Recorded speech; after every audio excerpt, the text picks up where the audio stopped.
Gujarat cyber terrorism કેસમાં એનઆઈએના 5 રાજ્યોમાં દરોડા, મહારાષ્ટ્ર, ગુજરાત, તેલંગાણા, બિહાર અને દિલ્હીમાં તપાસ હાથ ધરવામાં આવી છે. ખેડાના નડિયાદમાં એનઆઈએની ટીમે તપાસ શરૂ કરી છે. ઓપરેશન સિંદૂર દરમિયાન 54 સરકારી વેબસાઇટ પર DDoS હુમલો થયો હતો. વેબસાઇટમાં હુમલાના પ્રયાસને લઈને તપાસ શરૂ કરવામાં આવી છે. હેકિંગ માટે ટેકનિકલ સપોર્ટ અને સ્કિલ આપનારા શંકાસ્પદોના ઠેકાણા પર દરોડા પાડવામાં આવ્યા છે. 3 જેટલા લેપટોપ, 5 મોબાઈલ અને ડિજિટલ સાધનો સહિત વાંધાજનક દસ્તાવેજો જપ્ત કરવામાં આવ્યા છે. 2 આરોપીની ધરપકડ પછી એનઆઈએની તપાસ હવે વધુ તેજ બની રહી છે.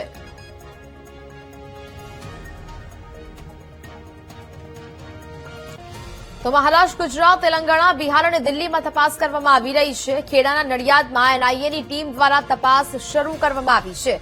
ઓપરેશન સિંદૂર દરમિયાન 54 જેટલા સરકારી વેબસાઇટ પર DDoS હુમલો છે તે થયો હતો અને આ વેબસાઇટમાં હુમલાના પ્રયાસને લઈને તપાસ હવે તેજ કરવામાં આવી રહી છે. હેકિંગ માટે ટેકનિકલ સપોર્ટ અને સ્કિલ આપનારા શંકાસ્પદોના ઠેકાણાઓ પર દરોડા પાડવામાં આવી રહ્યા છે. સંવાદદાતા અનિતા ફોન લાઈન પર જોડાયા છે. અનિતા, ગુજરાત સાયબર ટેરરિઝમ કેસમાં એનઆઈએ દ્વારા 5 રાજ્યોમાં દરોડા પાડવામાં આવી રહ્યા છે. ગુજરાતમાં પણ તપાસ શરૂ થઈ છે. શું વિગત?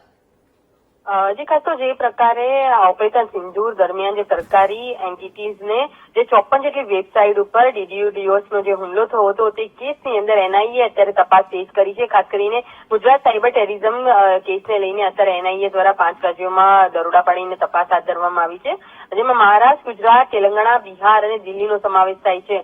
ગુજરાતમાં પણ ખેડાના એક નડિયાદ ખાતે કેટલીક શંકાસ્પદ એક્ટિવિટી અને વેબસાઇટને હેક કરવાને લઈને જે પ્રવૃત્તિ ચાલી રહી હોય તેવી એનઆઈને બાતમી મળી હોવાના કારણે એનઆઈની ટીમ ખેડાના નડિયાદ ખાતે પહોંચી હતી અને તપાસ કરવામાં આવી હતી. કારણ કે દેશની સુરક્ષાની જોખમમાં મુકાય તેવા પ્રકારે વેબસાઇટને હેક કરવામાં આવી રહ્યું છે. આ હેકિંગ અને ટેકનિકલ સપોર્ટ જે સ્કિલ ધરાવતા કેટલાક શંકાસ્પદ લોકો જે છે ગુજરાતમાં પણ એક્ટિવ હોવાનું સામે આવતા હાલ તો એનઆઈની ટીમે રેડ કરી હતી અને રેડ દરમિયાન 3 લેપટોપ, 5 મોબાઈલ ફોન અને સાથે ડિજિટલ સાધનો સહિતની કેટલીક વાંધાજનક જે દસ્તાવેજો છે તે પણ જપ્ત કરવામાં આવ્યા છે.